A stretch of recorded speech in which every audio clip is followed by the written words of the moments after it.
मर जैती।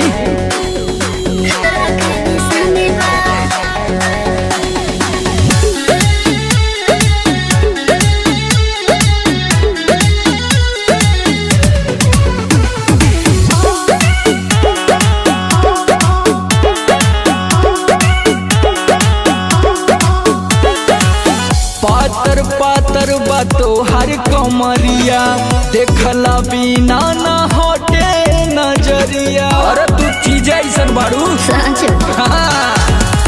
पातर पातर बातो हर कमरिया देखला बिना ना हटे नजरिया। का करी हो साई वादा कहा समर करल चाहे घात हो छलहन में पता चल गया उनकर वकात हो। तोहरा पे गोरी लोगवा मारे हजार कहर ढा दे बुका।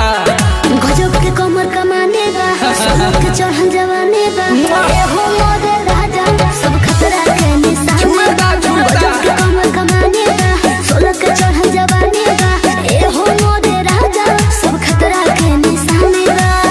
आदत हो 440 वोल्ट से कम नहीं खे।